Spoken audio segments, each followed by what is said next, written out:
Estudo Bíblico 6.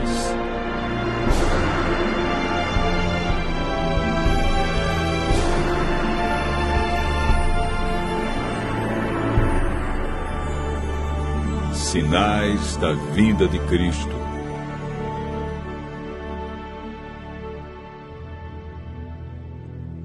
Estando com os discípulos no Monte das Oliveiras, Jesus ouviu deles a seguinte pergunta: Que sinal haverá da tua vinda e da consumação do século? O mestre, então, enumerou vários sinais indicadores do seu retorno à terra. Alguns sinais destes apresentados tiveram cumprimento inicialmente em Jerusalém e serviram como maquete ilustrativa dos acontecimentos do fim. Outros sinais, porém, estão se cumprindo agora, em nossos dias. Todos os dias lemos e ouvimos nos jornais, rádio e televisão inúmeros acontecimentos. São várias as tragédias: terremotos, chacinas, roubo, enganos, crianças abandonadas, doenças, fome, guerras. O que diz a Bíblia sobre esses acontecimentos?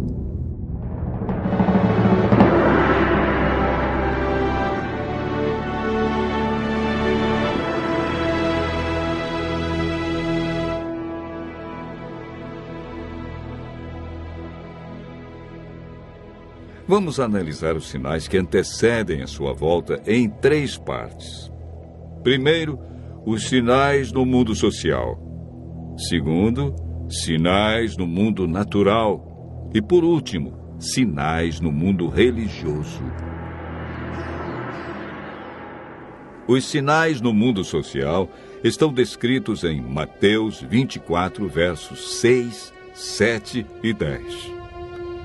Jesus profetizou que antes de sua volta, o mundo estaria envolvido em guerras, fome, nação contra nação, reino contra reino, traição e ódio entre as pessoas. Na segunda carta de Timóteo, capítulo 3, versos 1 a 5, nos fala de tempos difíceis. Desemprego, fome, pessoas egoístas, avarentas, pessoas blasfemando de Deus, filhos desobedientes a pais, homens sem domínio de si. Esses sinais no mundo social são provenientes da obra de Satanás e não de Deus. Na segunda parte do nosso estudo, falamos a respeito dos sinais no mundo natural. Mateus 24, versos 7 e 29, fala de sinais que estão acontecendo e que já aconteceram. No dia 19 de maio de 1780, o sol escureceu. Esse dia ficou conhecido como o Dia Escuro. Na região leste dos Estados Unidos, tão densas eram as trevas que as lamparinas foram acesas ao meio-dia. A lua, embora fosse cheia, negou-se a iluminar. A ciência não conseguiu explicar esse fato sobrenatural, mas a Bíblia o apresenta como um dos sinais que antecede a vinda de Cristo. Em 13 de novembro de 1833, ocorreu uma deslumbrante queda de estrela jamais vista. Esses sinais já se cumpriram uma vez, mas antes da vinda de Jesus se repetirão com maior intensidade.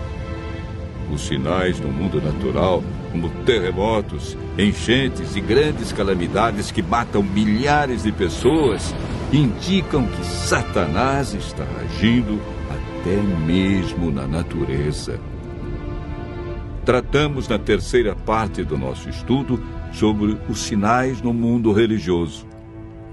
Mateus 24, versos 4 e 5, fala sobre o engano religioso que haverá no tempo do fim. Mateus, capítulo 24, verso 11, refere-se ao aumento das religiões. Somente no Brasil existem mais de 1.500 religiões cristãs. No mundo, são mais de 35 mil religiões cristãs. Jesus afirmou também que antes de sua vinda, os falsos cristos e falsos profetas operariam sinais e prodígios. Mas o que fazer diante de tantas religiões? O conselho de Jesus é claro.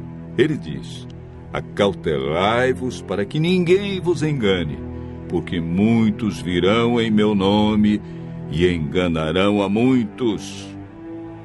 Segundo Pedro 2, versos 1 a 3, fala da atitude de líderes religiosos que são movidos pela ambição e acabam usando a religião, a Bíblia, milagres e o nome de Deus para explorar as pessoas que os procuram em busca de curas, sinais e prodígios. Outro sinal no mundo religioso é encontrado em Mateus 24, verso 14.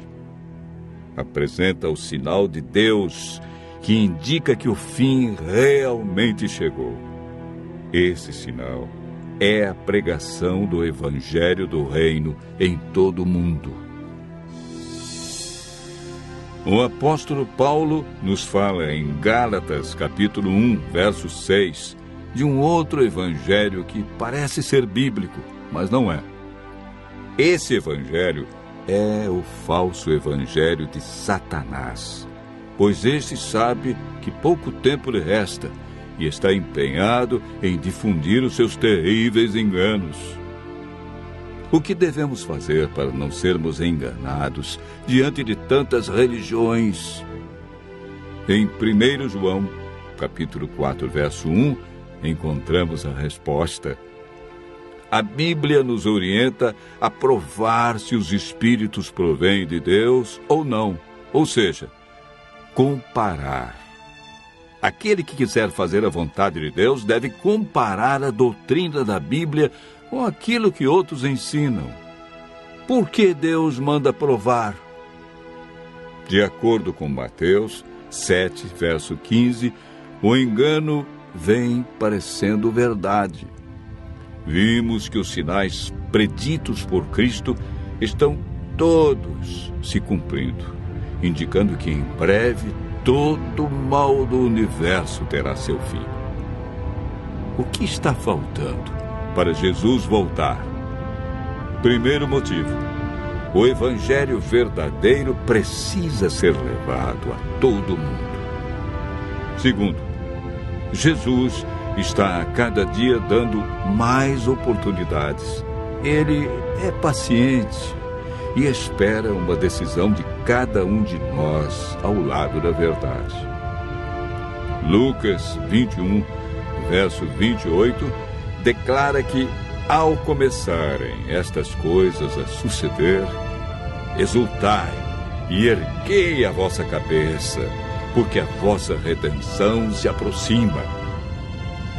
Continue ouvindo a voz de Deus. Em breve, vamos contemplar Jesus vindo sobre as nuvens do céu com poder e grande glória.